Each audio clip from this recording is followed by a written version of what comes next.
Men ruin themselves by one disease more than any other, the ceaseless craving to be seen as good in the eyes of others. They exhaust themselves like actors on a stage, shaping every gesture and every word not to reflect strength but to beg for applause.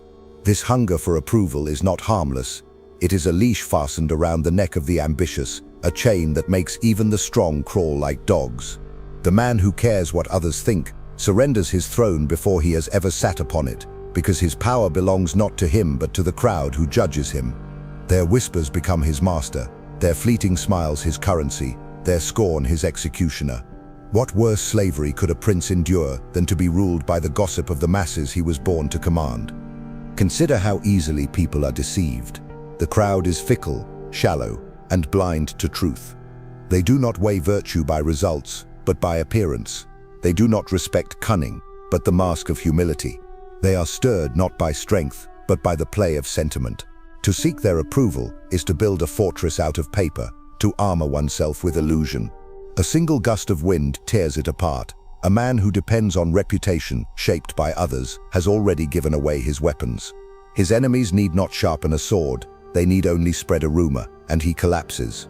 If you care for the opinion of others, you place your destiny in their trembling, faithless hands. You transform your will into clay, ready to be molded by their approval, and clay never rules steel. The rulers who endure are those who are unshaken by the cheers or jeers of men. Caesar Borgia did not hesitate to kill his own brother to secure his throne, because he knew that hesitation is more fatal than cruelty. He understood the people would chatter like insects, but their judgment mattered little compared to the permanence of power. In his hand, cruelty was not weakness, but a tool, wielded swiftly and decisively so that later he could cloak himself in mercy. The fool trembles at being hated. The wise prince understands that it is better to be feared than loved, for fear binds men more tightly than affection ever could. He who fears the gossip of his people becomes their servant. He who makes them fear him becomes their master. To seek constant love is to bleed yourself dry. A prince who spends lavishly to buy affection will drain his treasury and still find himself despised when the gold runs out. Generosity is remembered for a day, but taxation for eternity. Yet men, desperate for approval, ruin themselves trying to appear generous, honest, or virtuous. They forget that virtue in politics is not goodness, it is effectiveness. The masses will praise you today and curse you tomorrow. Their affection is a shifting tide, but their fear, once established, is an iron chain. Caring for opinion is chasing waves. Ruling through fear is building upon stone. The man who governs his own image by necessity, not by vanity, makes himself untouchable. Do you see how obsession with approval makes rulers weak? A prince who seeks to be loved fears to be cruel, yet in his fear he lets disorder spread. He spares the wicked so he can appear merciful, and the innocent suffer for it. He tolerates thieves so he can appear tolerant, and the honest starve for it. He spares rivals so he can appear noble, and is later destroyed by them. Thus, in caring for appearances, he loses the very substance of rule. One stroke of cruelty at the beginning of a reign secures peace for years, but endless hesitation to preserve approval breeds only chaos. The prince who strikes hard and swiftly is remembered as just. The one who spares and spares to be loved is remembered as weak, and weakness is a death sentence for rulers. Man's nature is selfish, cowardly, and quick to betray. Love depends on gratitude, and gratitude evaporates the moment it ceases to serve interest. But fear is eternal, for men never forget danger. If you anchor your rule in love, you build on water. If you anchor it in fear, you build on rock. So tell me, what greater folly exists than to waste one's life chasing the fleeting approval of people whose loyalty can be purchased today and sold tomorrow? It is a betrayal of self, the sacrifice of power for the illusion of affection. Better to be envied for your strength than pitied for your weakness. Better to stand alone with steel in your hand than be carried by a sea of applause that vanishes when you need it most. Look at history, and you will find endless graves of men who sought to please rather than to command. They adorned themselves with virtue, and their enemies adorned their corpses with silence. They believed that love was protection, and love deserted them when knives were drawn. They thought kindness would earn loyalty, and kindness earned only contempt. The lion who cares what the sheep think is devoured not by wolves, but by his own hesitation. The fox who fears being called sly walks into traps with a smile. And so rulers die not from the strength of others, but from their own sickness, the need to be approved of. Strip this disease from yourself, and you will stand untouchable. Keep it, and your fate is sealed. If you wish to be free, you must first free yourself from the tyranny of opinion. Understand that applause does not add 1 ounce of strength to your arm, nor does scorn weaken your blade. The crowd cannot save you when enemies rise, nor can their chants protect you from betrayal. Their love is not armor, it is smoke, and smoke blinds those who breathe it. You must breathe air as sharp as steel. You must walk as if no voice matters but your own. Only then will you act with clarity, strike with precision, and endure with permanence. Only then will you be master, not actor. Only then will you rule, instead of begging to be seen as good. For to care what people think is the worst thing you can do, and the first thing that will destroy you. For men who live by the judgment of others are never men at all. They are mirrors, reflecting the desires of those around them, never shaping their own destiny. And what is a mirror, if not fragile glass, shattered at the first strike? Consider the prince who bends his will to the chatter of the streets. He will never act with decisiveness, for each action must first be weighed against the imagined approval of a fickle crowd. Such a ruler is paralyzed, consumed not by the art of strategy, but by the art of pleasing. And when the moment of crisis comes, he is caught between 10 conflicting voices, unable to move until his enemies strike with clarity, born from indifference to public noise. To hesitate for approval is to lose the throne before you take it. The masses demand virtue but despise it in practice.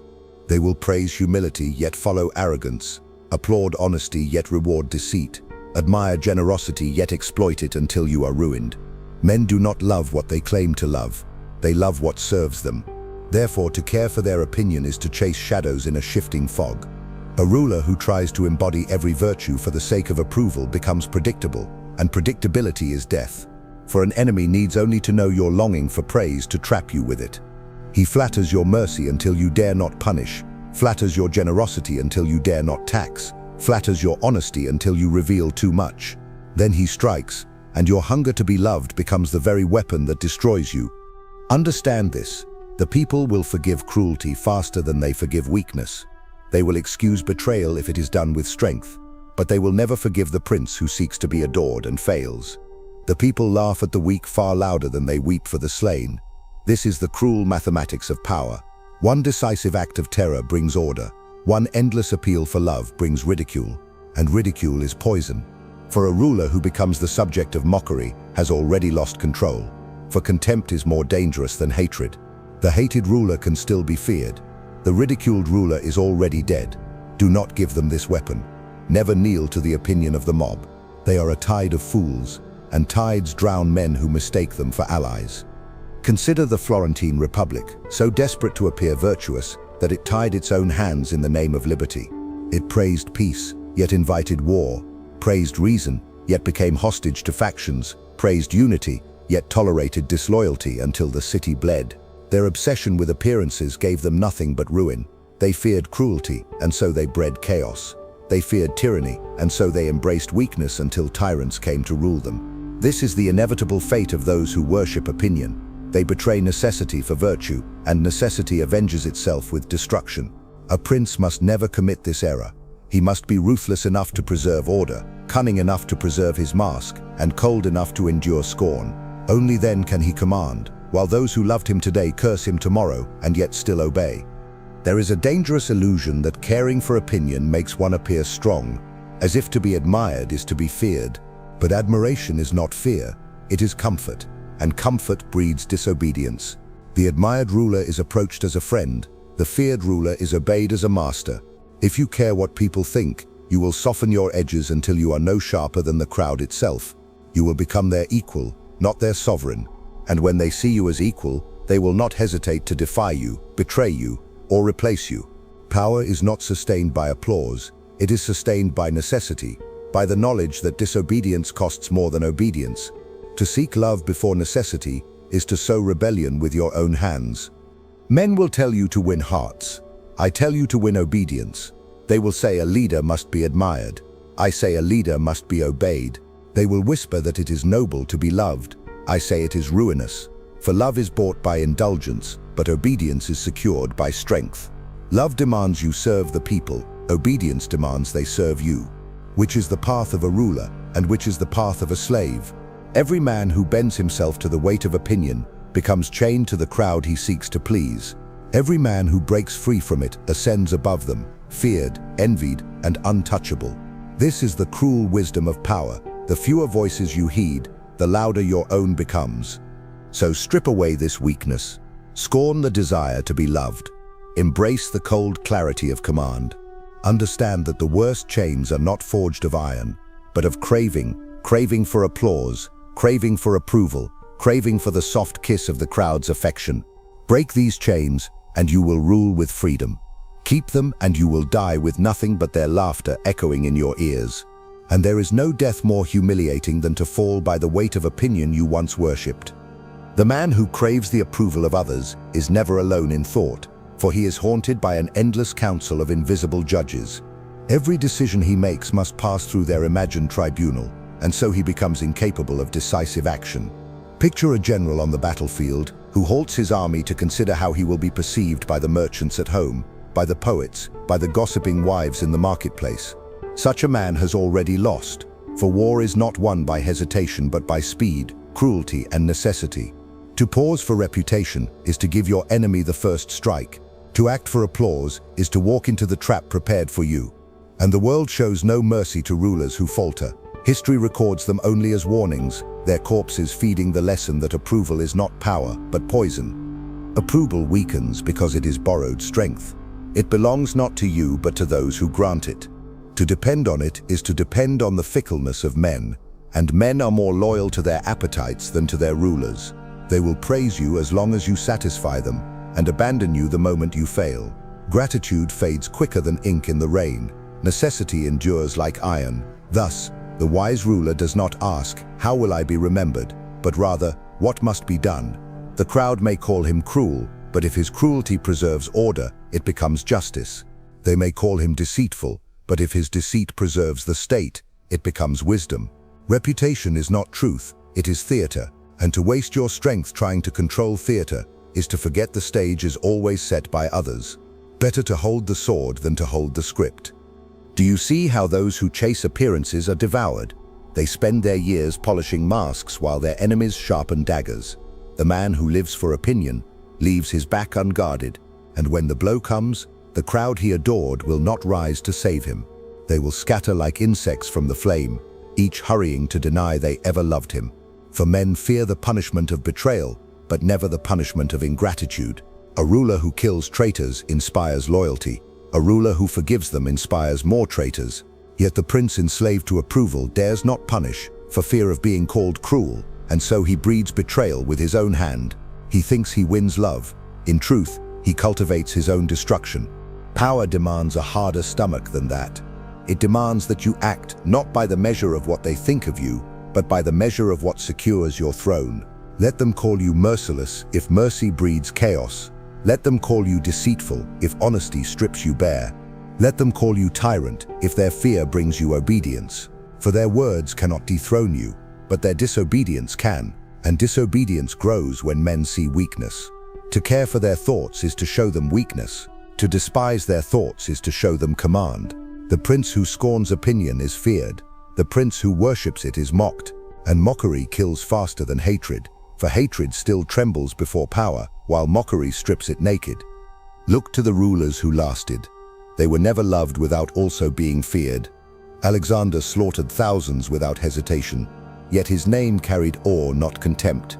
Caesar marched his armies against his own republic, yet the people cheered his strength more than they scorned his treachery.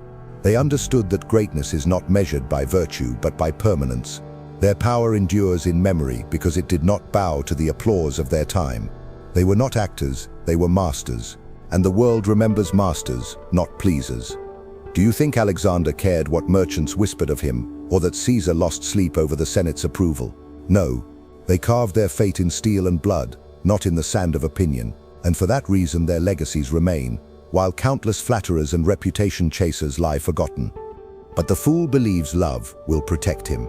He thinks if he is adored, he is safe. Yet love dissolves at the first crack of fear, and those who once called him noble will flee when danger arrives. Men die for fear of punishment, not for gratitude. Fear commands sacrifice. Love commands only words. If you would have men fight for you, let them fear the consequence of betrayal more than they love the idea of loyalty. For loyalty built on love is as fragile as silk, torn by the smallest strain. But loyalty built on fear is iron, unbending, enduring, and absolute. So abandon this childish wish to be loved, for it is a wish that ends in betrayal, and betrayal is the truest law of men. Therefore, strip yourself of this sickness. Do not imagine yourself noble for seeking the praise of the crowd. Imagine yourself pathetic for kneeling to it. Let their love be a shadow that you never chase. Let their approval be a chain that you break. Rule not for applause but for permanence. Rule not for affection but for survival. For the worst thing a ruler can do is to live in the prison of opinion, waiting for the crowd to declare him worthy. The true prince declares himself worthy by command, by fear, by action, and by strength. And those who care what others think will never rise, for they are already ruled. The obsession with opinion is not only weakness, it is corruption of the mind. It twists the ruler's judgment until he begins to mistake noise for truth. He reads the whispers of the crowd as if they were commands from heaven, and he abandons reason for illusion. Imagine a man steering a ship, not by the stars, nor by the compass, but by the screams of passengers who know nothing of the sea. Such a man drifts wherever panic pushes him until his vessel breaks upon rocks. So too is the ruler destroyed when he steers by public opinion. The masses cry for mercy when punishment is needed. They demand generosity when the treasury is empty. They cheer for war and then curse the dead. To obey them is to obey madness, and madness devours its servants. Understand this. Reputation is a battlefield, but it is not one you must win by their rules. Appearances matter, but not because they are true, only because they are useful. You must appear merciful while you act with cruelty, appear generous while you strip wealth, appear devout while you plot treachery. The error lies not in using appearances, but in worshipping them. For the man who cares what people think becomes their actor, but the man who controls what people think becomes their master. One is enslaved by their gaze, the other commands it. One bows to approval, the other manipulates it. The difference between the two is the difference between a corpse in the street and a prince on the throne. To care for reputation is weakness. To shape it as a mask while pursuing necessity is strength. But the fools, oh how many fools, confuse these paths. They strive not to command opinion but to please it. They alter their policies at the first sign of discontent. They tremble at insults. They beg for admiration. They fail to see that every time they yield to opinion, they lose authority, for the people learn that their ruler is not iron but clay. And once they sense this weakness, they mold him as they wish, until he is no longer a ruler at all but a servant dressed in a crown. He may sit upon a throne, but the true sovereign is the crowd, pulling his strings with every smile and every sneer. That throne is not a seat of power, it is a cage. History reveals this truth with cruel clarity. Consider rulers who sought to embody virtue to satisfy their people. They taxed lightly, forgave enemies, spared rivals, and preached compassion. Yet where are they now? Their kingdoms splintered, their names erased, their heirs overthrown. Their virtue purchased nothing but ruin. But those who scorned opinion, who dared to be hated so long as they were feared, carved empires from the flesh of their enemies. They understood that security does not grow from applause, but from necessity enforced by strength. The crowd may curse your name, but they will obey your command if your hand is firm. Better to be cursed and alive than praised and deposed. Better to be feared and secure than loved and destroyed. Do not mistake me. Appearances cannot be ignored. A prince who appears hated invites rebellion. But this is different from caring what men truly think. Men judge with their eyes, not their hearts. What they see in public matters more than what they whisper in private. They may hate you in silence, but if they see you as strong, merciful in appearance, generous on occasion, they will submit. Thus the prince uses appearances as armor, but never as a chain. He shapes what is seen, but scorns what is thought. He wears the mask, but he does not believe it himself. For the moment a ruler begins to seek applause as truth, he has abandoned power for vanity, and vanity is fatal. Remember this law: men are ungrateful, inconsistent, cowardly, and greedy. They love while it costs them nothing, but they betray when it serves them. They will cheer your name in the square, then open the gates to your enemy at night. They will praise your generosity until they demand more and call you miser when you refuse. They will call you noble when you forgive, then call you weak when they see your mercy abused. If you base your rule on their love, you will find yourself surrounded by betrayal, starving for loyalty, and naked of allies.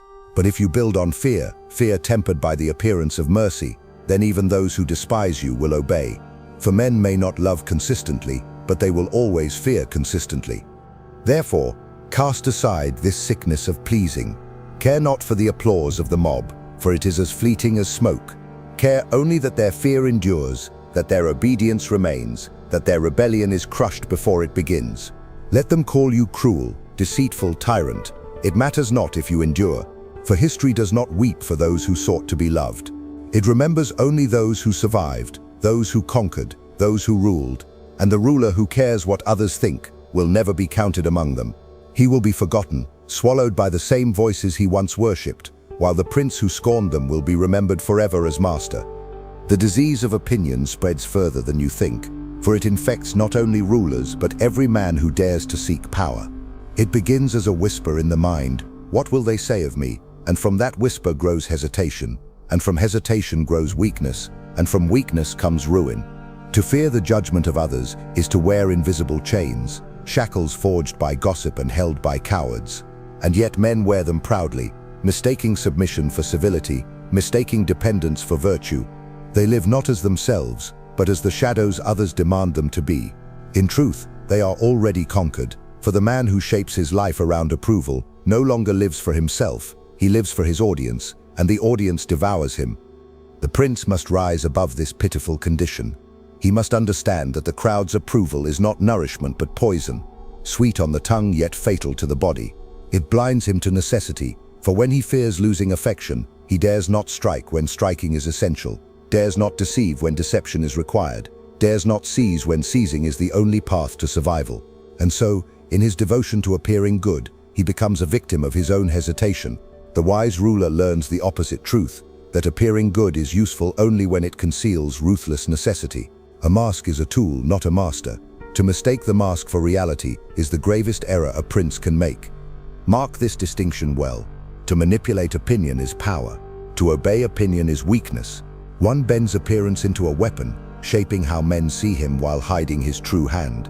The other bends himself into a servant of appearances, enslaved to what men demand.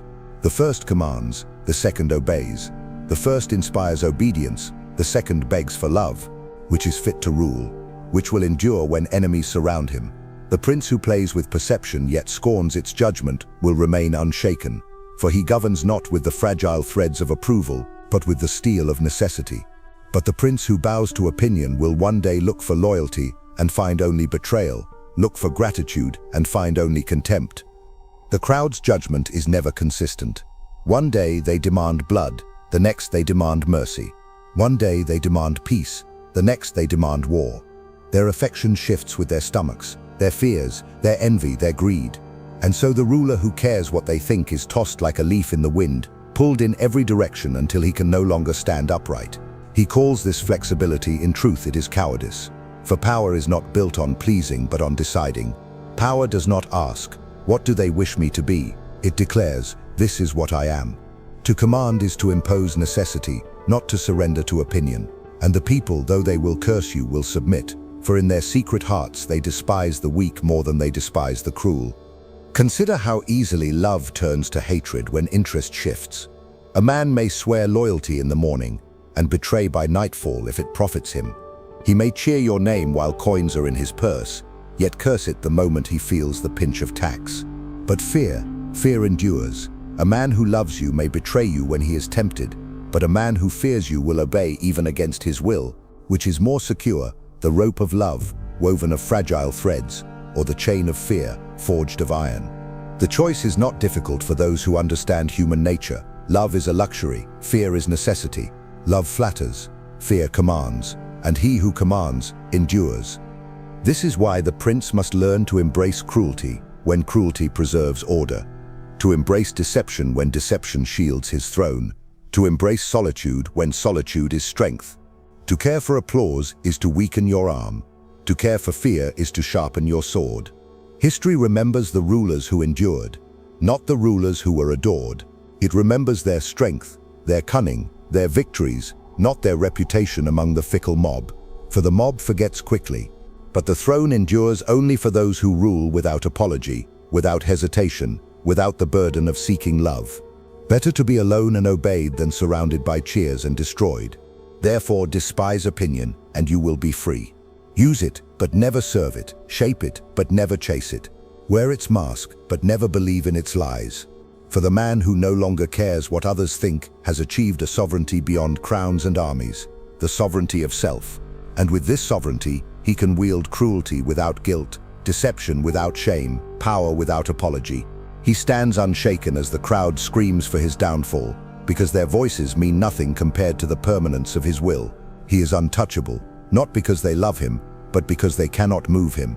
And that is the mark of true power, to command not only the actions of others, but the silence within oneself against their judgment. The man who frees himself from opinion discovers a clarity unknown to the weak. He begins to see that most of what binds humanity is not iron or law, but the imagined weight of other men's thoughts. It is chains of smoke, yet men bow beneath them as if they were stone. A prince who casts aside this illusion gains a weapon greater than armies. He gains the ability to act without hesitation. For hesitation is born not of danger, but of doubt.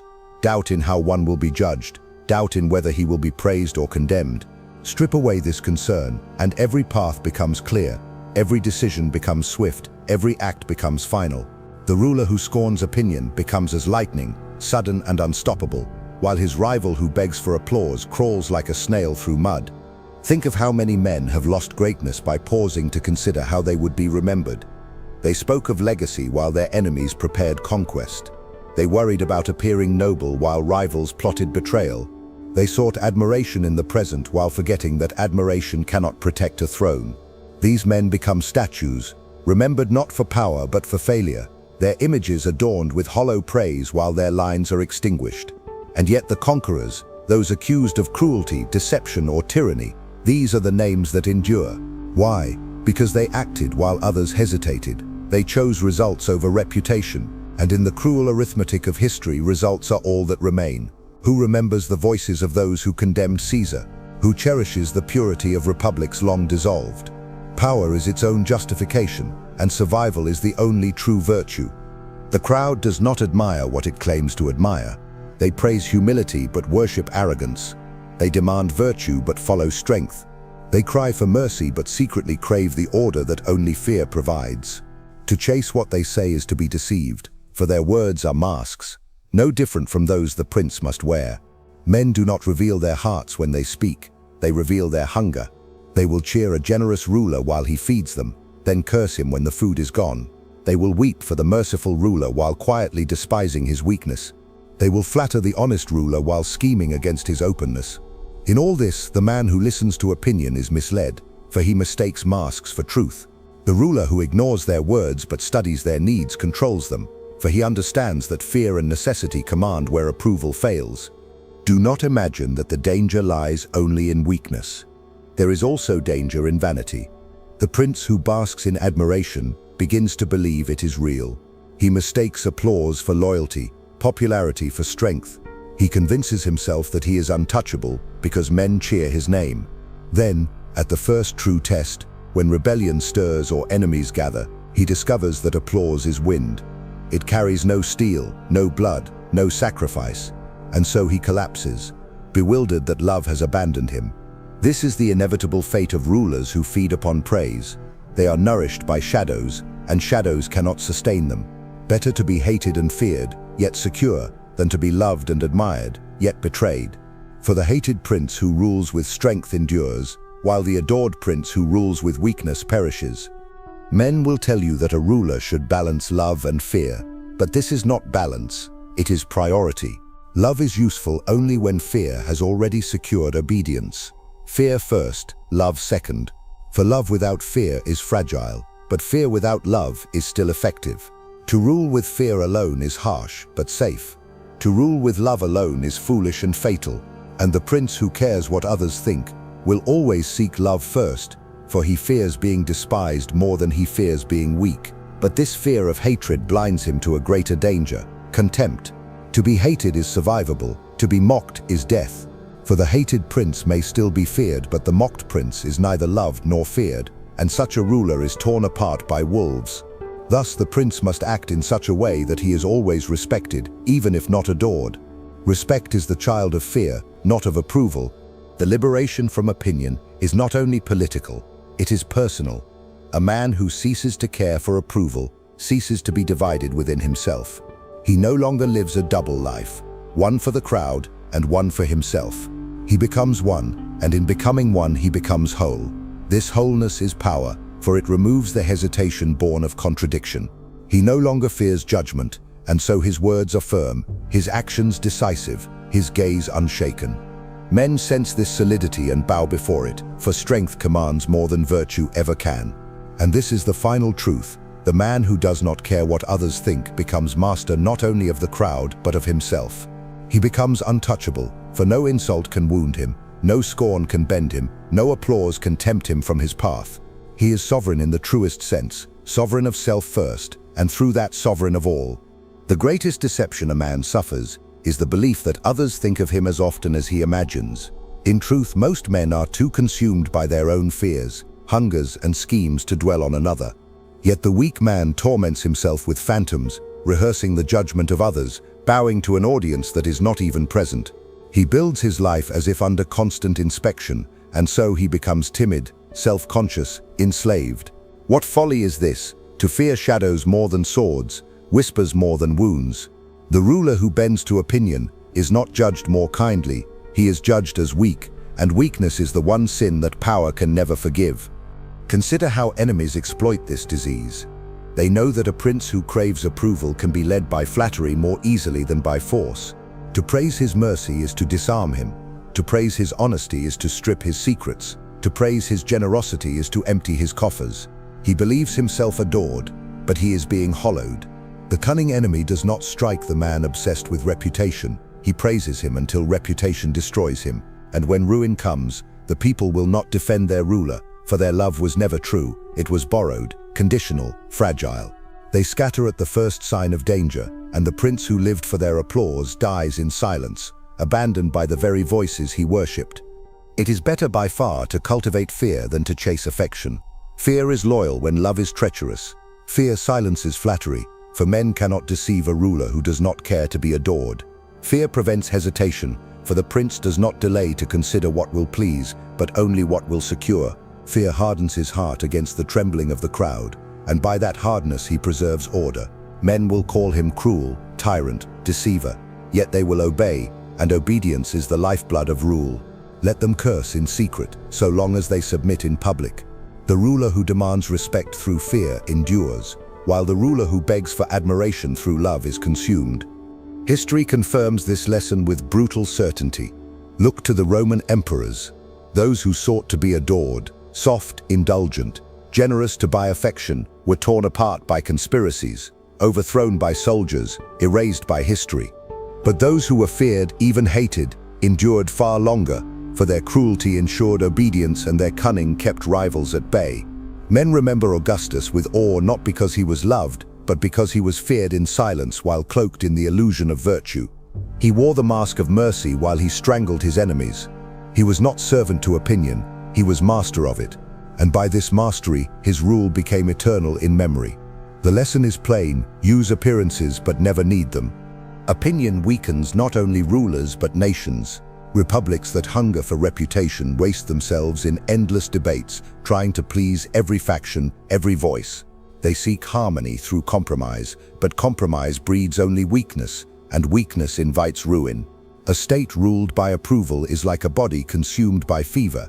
It burns itself out in the effort to maintain balance until invaders carve it apart. But a state ruled with fear and necessity is united, strong, untouchable. The prince who abandons opinion for command builds not a theater but a fortress. And while the theater collapses when the crowd turns hostile, the fortress stands even when cursed from every side. This is why caring for what people think is not merely unwise, it is suicidal. It corrodes judgment. It enslaves will. It emboldens enemies. It invites betrayal. It breeds hesitation. It multiplies weakness. Every vice of failed rulers has its root in this one disease, the need to be approved of. Strip it away, and you are left with clarity, decisiveness, and control. Nurture it, and you will fall, no matter how clever, how noble, how virtuous you appear. For appearances cannot shield you when steel is drawn, nor can applause preserve you when poison is poured. The crowd cannot save you, because they were never yours. Their opinion was never truth, it was theater. And the ruler who mistakes theater for reality will die an actor's death, applauded one moment, forgotten the next. Therefore, let opinion be your mask, never your master. Use it as a shield, but never as a guide. Let them think what they wish, so long as they obey what you command. For obedience, not approval, is the true foundation of rule. And the man who ceases to care for what others think gains not only power over them, but dominion over himself. He becomes unshaken by scorn, untouchable by flattery, unstoppable by fear. He walks alone, but he walks free. And freedom is the crown no applause can give, and no hatred can take away. The man who drowns in opinion is like a prisoner who mistakes his chains for jewelry. He polishes them, admires them, and believes that their shine makes him noble. Yet they remain chains, binding him to weakness, making him dependent upon the mercy of others. The prince who lives this way is not a ruler but a slave, and his people sense it. They may clap for him in the square, but in their hearts they laugh, for they know that their whispers wound him more than their daggers ever could. And what ruler is safe if mere words can cripple him? Better to be hated for strength than mocked for fragility, for the hated prince is still feared, but the mocked prince is already finished. The crowd is a beast without loyalty. It applauds when fed. It curses when hungry. It kneels when frightened, and it rebels when it senses weakness. To govern by their approval is to try to leash the ocean. It cannot be done. A ruler who panders to opinion soon finds himself with no ground beneath his feet, dragged in every direction by the shifting demands of thousands who neither know nor care for necessity. They will demand you give, and then despise you for weakness. They will beg for mercy and then mock you for sparing. They will call you noble when you forgive, and a fool when your mercy is repaid with betrayal. Such is the judgment of men, fleeting, shallow, poisonous. To care for it is to poison yourself each day until you collapse, dying not from wounds but from whispers. Opinion weakens even the strongest, for it creeps into the heart and corrodes resolve. The man who begins by asking what others will think ends by doing nothing of worth, for every act is weighed against the fickle scale of approval. And when necessity demands decisiveness, he is paralyzed. Imagine a ruler confronted by rebellion. If he fears being called cruel, he delays, he negotiates, he pleads for peace. And the rebellion grows. By the time he acts, his hesitation has given it strength. He is then forced to shed more blood than he would have if he had struck at once. The irony is cruel. By fearing cruelty, he creates it. By caring for opinion, he multiplies the very horrors he wished to avoid. The crowd condemns him regardless, and he perishes both hated and weak. Contrast this with the ruler who scorns approval. He acts swiftly, without apology, guided only by necessity. He crushes rebellion with one stroke, and though the people cry out against his cruelty, they soon fall silent when order is restored. Their hatred fades, their obedience remains, and he is remembered as strong. For men fear punishment far longer than they recall generosity, and they obey strength far more readily than they cherish kindness. The ruler who dares to be hated for necessity often wins respect, while the ruler who dares not act for fear of hatred always earns contempt. In power, contempt is deadlier than hatred, for the hated prince is feared, but the contemptible prince is despised and destroyed. The enemy knows this truth and exploits it. He whispers not threats but flattery, knowing the prince who craves approval cannot resist. He praises his kindness until the prince dares not punish, praises his openness until the prince reveals his secrets, praises his generosity until the prince bankrupts himself. And when the prince is emptied of strength, stripped by the very praise he adored, the enemy strikes. This is the cruel trick of opinion. It turns men into their own assassins, making them destroy themselves in their quest to be admired.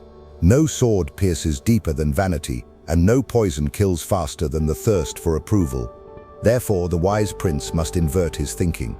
He must treat approval not as food but as bait, to lure others while never consuming it himself.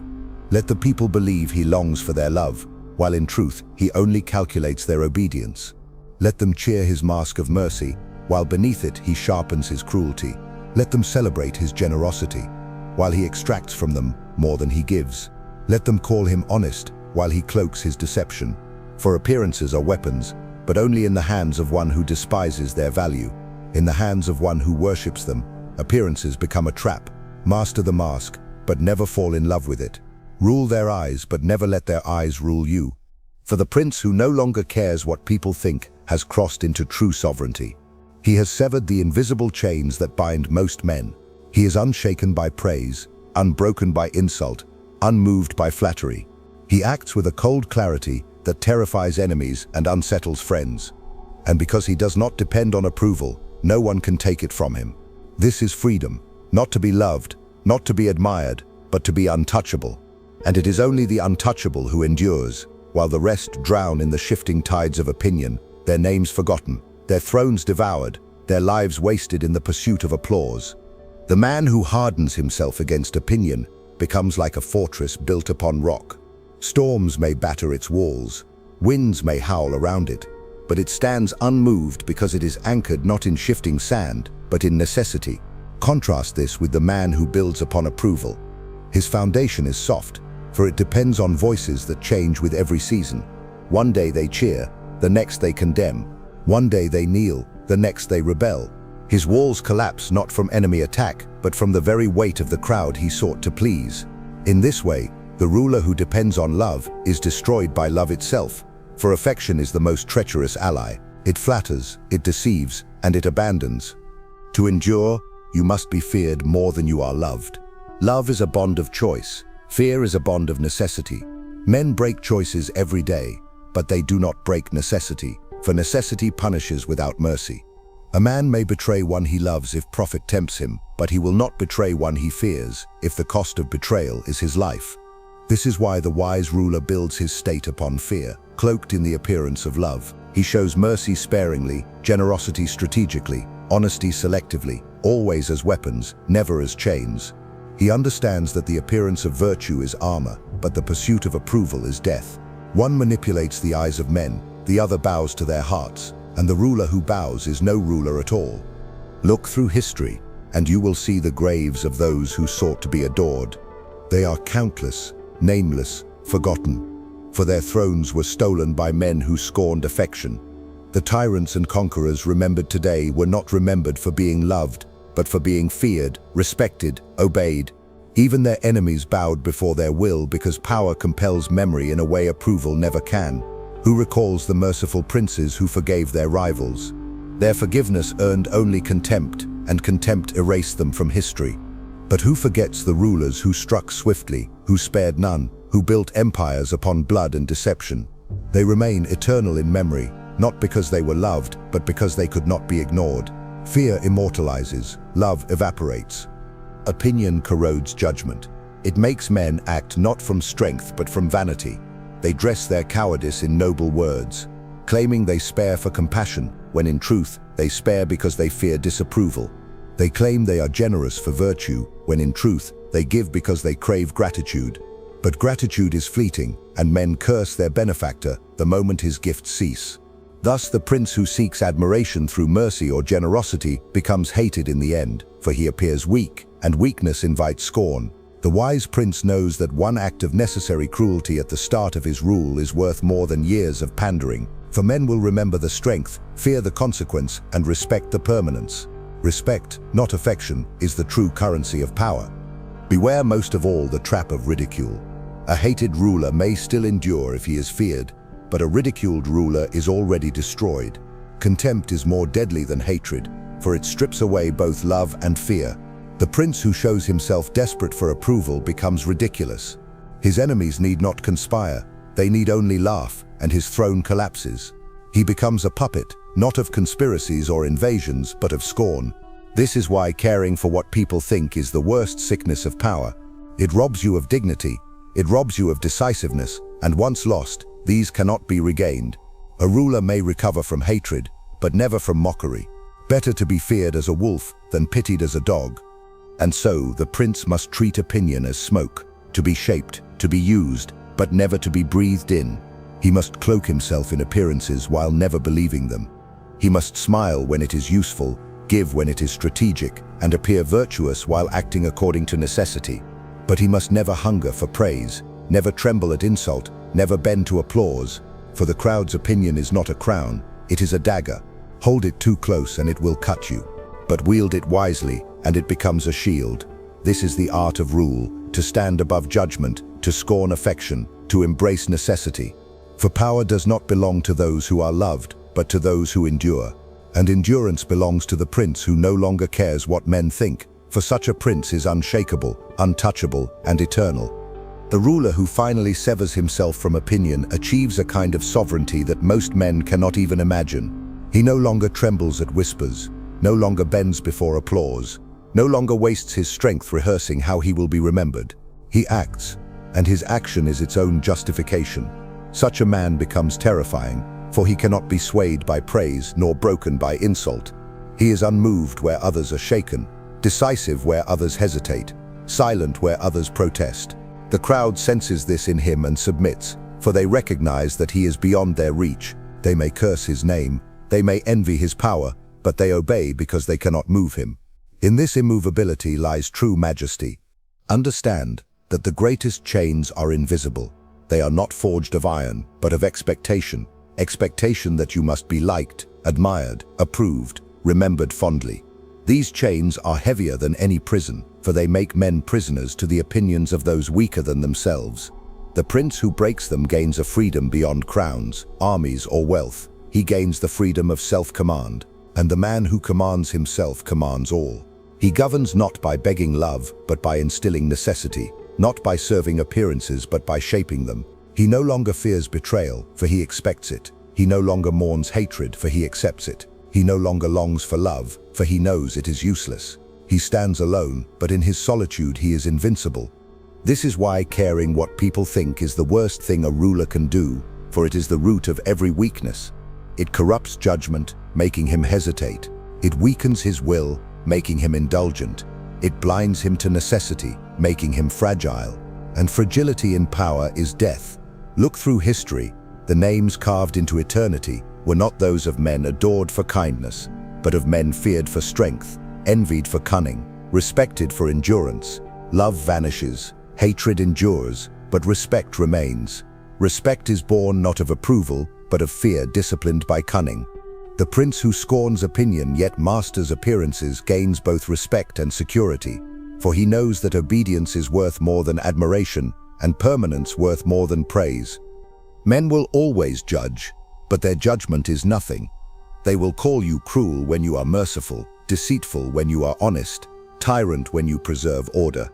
They will always find a word to condemn, for men are envious, selfish, and blind. To care for their words is to waste your life serving ghosts. But to scorn their words is to live in reality, where strength governs and necessity decides.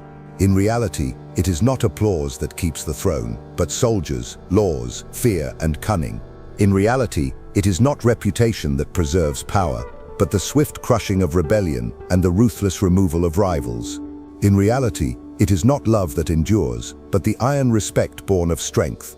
The man who embraces this truth rules, the man who denies it perishes. So cast off this sickness forever. Let the mob chatter, let rivals sneer, let poets condemn. None of it matters. Their voices are wind, and wind cannot topple stone. Rule as if no voice exists but your own. Act as if no approval is worth more than your command. Strike as if necessity is the only law, for in truth it is. Then, and only then, will you taste the true freedom of power, to live untouchable by opinion, unbroken by scorn, and unforgettable in strength. This is the crown no applause can give, and no hatred can take away. This is the sovereignty of the prince who does not care what men think. And such a prince does not merely rule, he endures beyond death. Remembered not for being loved, but for never being moved. If you've made it this far, it's because a part of you already knows this truth. The chains that bind you are not iron, but opinion. Applause has no weight, and scorn cannot kill you unless you believe in it. Now tell me in the comments, are you ready to break the leash of approval, to walk alone, feared and unshaken? Are you willing to stand without applause and endure without affection in the name of freedom? If this message touched you, if it made sense, write in the comments, I break the chains. Let's see how many here are truly ready to live beyond the judgment of others. And don't forget, keep watching the next video. It's important, much more than you imagine. See you there.